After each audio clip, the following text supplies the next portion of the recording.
మట్టి పొరల కింద దాగి ఉన్న 900 ఏళ్ల నాటి రహస్యం ఇప్పుడు వెలుగు చూసింది. రాజస్థాన్లో ఒక అద్భుత నాగరికత ఆనవాళ్లు బయటపడ్డాయి. 11వ శతాబ్దం నాటి ఒక మహాదేవాలయం గుట్టల కింద నుంచి ప్రత్యక్షమైంది. అపురూపమైన విగ్రహాలు, అబ్బురపరిచే కట్టడాలు అద్భుత నిర్మాణ శైలికి సాక్ష్యంగా నిలుస్తున్నాయి. ఆ గుట్టల కింద ఇంకేం దాగుంది? ఆ విగ్రహాలు చెబుతున్న చారిత్రక సత్యాలేంటి? అసలు ఆ కాలంలో అక్కడ ఏం జరిగింది? రాజస్థాన్లో బయటపడ్డ 900 ఏళ్ల నాటి నాగరికత ఆనవాళ్లు. త్యాందాలో జరుగుతున్న తవ్వకాల్లో బయటపడ్డ పునాదులు. లక్ష్మీదేవి, గణేశుడి విగ్రహాలను చూసి ఆశ్చర్యపోయిన పరిశోధకులు. అలనాటి రహస్యాలను ఛేదిస్తున్న పురావస్తు శాఖ అధికారులు. భూమిపై కనిపించేది ఒకటి చరిత్ర కాదు, మట్టి పొరల కింద ఇంకా ఎన్నో కథలు దాగి ఉంటాయి. కొన్నిసార్లు కాలం వాటిని పూర్తిగా కప్పిపుచ్చినా ఒకరోజు అవి మళ్లీ వెలుగులోకి వస్తాయి. ఇటీవలి కాలంలో రాజస్థాన్ రాష్ట్రంలో వెలుగులోకి వచ్చిన పురావస్తు కనుగొనుళ్లు అలాంటి సంచలనమే సృష్టించాయి. శతాబ్దాల నాటి దేవాలయ నిర్మాణాలు, వేల ఏళ్ల నాటి నాగరికత ఆనవాళ్లు బయటపడ్డంతో చరిత్రపై కొత్త చర్చలు మొదలయ్యాయి. మొదటిగా ఖేతడి తహసీల్ పరిధిలోని త్యాందా గ్రామం చుట్టుపక్కల ప్రాంతాల్లో జరిగిన తవ్వకాలు చరిత్రకారుల దృష్టిని ఆకర్షించాయి. గత కొన్ని నెలలుగా పురావస్తు నిపుణులు శాస్త్రీయ పద్ధతిలో తవ్వకాలు చేపట్టారు. ఈ తవ్వకాలలో సుమారు 900 సంవత్సరాల కిందటి ఒక విశాలమైన దేవాలయ సముదాయం అవశేషాలు బయటపడ్డాయి. పరిశోధకుల అంచనా ప్రకారం ఇది 11వ లేదా 12వ శతాబ్దానికి చెందిన నిర్మాణం. ఈ తవ్వకాల్లో బయటపడ్డ రాతి పునాదులు, గోడల శిథిలాలు ఆ కాలంలో ఉన్న నిర్మాణ నైపుణ్యాన్ని స్పష్టంగా తెలియజేస్తున్నాయి. ఎర్రటి రాతి బ్లాకులు, చతురస్ర పునాదులు, నేలపై రాతి పలకలు అమర్చిన విధానం చూసినప్పుడు అప్పటి శిల్పకళ ఎంతో అభివృద్ధి చెందిందో అర్థమైపోతుంది.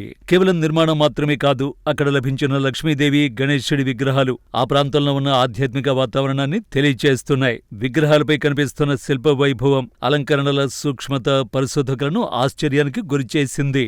ఈ నిర్మాణ శైలిలో అర్ధవృత్తాకార భాగాలు కనిపించడం ప్రత్యేకతగా భావిస్తున్నారు. ఇలాంటి రూపకల్పన అప్పటి ఇంజనీరింగ్ పరిజ్ఞానాన్ని సూచిస్తుంది. దేవాలయం చుట్టూ కనిపించిన నిర్మాణ అవశేషాలు చూస్తే అది కేవలం ఒక ఆలయం మాత్రమే కాకుండా ఒక సమగ్ర పట్టణ జీవనానికి కేంద్రంగా ఉండి ఉండొచ్చని నిపుణులు భావిస్తున్నారు. అంటే అక్కడ నివాస గృహాలు, వాణిజ్య కార్యకలాపాలు, ధార్మిక కార్యక్రమాలు అన్నీ జరిగి ఉండే అవకాశం ఉంది. ప్రస్తుతం స్థానిక కార్మికుల సహాయంతో తవ్వకాలు కొనసాగుతున్నాయి. రోజుకో కొత్త శిల్పఖండం, రోజుకో కొత్త నిర్మాణ భాగం బయటపడుతున్నాయి. ప్రతి చిన్న అవశేషం కూడా ఒక పెద్ద కథ చెబుతోంది. ఈ కనుగొనుళ్లు త్యాందా గ్రామాన్ని చరిత్ర పటంలో ప్రత్యేక స్థానానికి చేర్చే అవకాశం ఉందని స్థానికులు ఆశిస్తున్నారు. ఇదిలా ఉండగా రాజస్థాన్లోని మరో ప్రదేశంలో జరిగిన తవ్వకాలు మరింత ప్రాచీన చరిత్రను వెలికితీసే.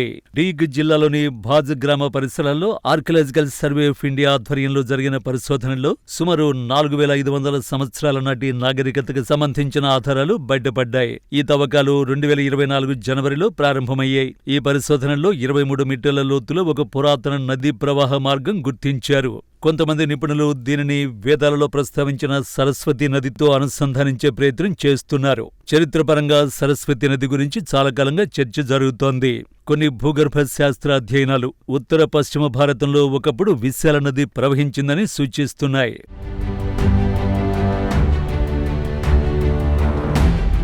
తవ్వకాలలో 800కు పైగా పురాతన వస్తువులు లభించాయి. వీటిలో బ్రాహ్మీ లిపితో ఉన్న ముద్రలు, రాగితో తయారు చేసిన నాణేలు, యజ్ఞకుండాలు, హవన సాధనాలు ఉన్నాయి. అలాగే మౌర్య సామ్రాజ్యం, కుషాన్ సామ్రాజ్యం, గుప్త సామ్రాజ్యం కాలాలకు చెందిన విగ్రహాలు కూడా బయటపడ్డాయి. శివపార్వతి టెర్రకోట ప్రతిమలు, అర్ధరత్నాల బీడ్లు, శంఖభంగిళ్లు, ఎముకతో చేసిన సాధనాలు ఆ కాలపు సామాజిక, ఆర్థిక జీవనాన్ని తెలియచేస్తున్నాయి. ఈ తవ్వకాల ద్వారా 5 వేర్వేరు చారిత్రక దశలకు చెందిన ఆధారాలు లభించాయి.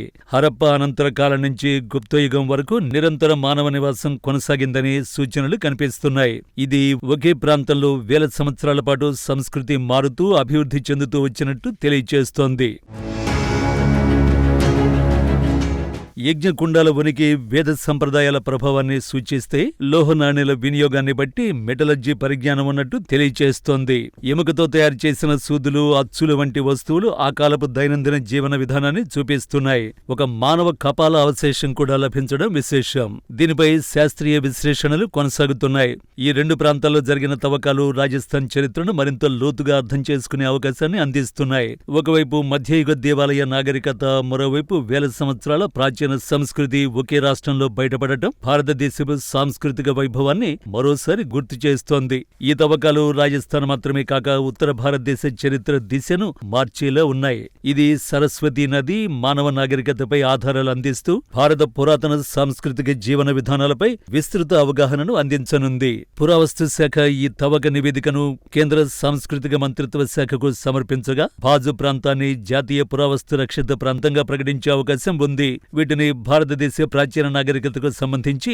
ఋగ్వేద, సరస్వతి, హరప్పా కాలానికి మధ్య సంబంధాన్ని సూచిస్తోంది. భూమి కింద దాగి ఉన్న ప్రతి రాయి ఒక సాక్ష్యం, ప్రతి విగ్రహం ఒక కథ, ప్రతి శిథిలం ఒక కాలపు జ్ఞాపకం. ఈ పరిశోధనలు పూర్తయ్యేసరికి మనకు తెలిసిన చరిత్రలో కొత్త అధ్యాయాలు చేరే అవకాశం ఉంది. రాజస్థాన్లో వెలుగులోకి వస్తున్న ఈ ఆధారాలు భారత ఉపఖండంలోని నాగరికతల పరిణామాన్ని మరింత స్పష్టంగా అర్థం చేసుకునే దిశగా ఓ పెద్ద అడుగుగా భావించవచ్చు.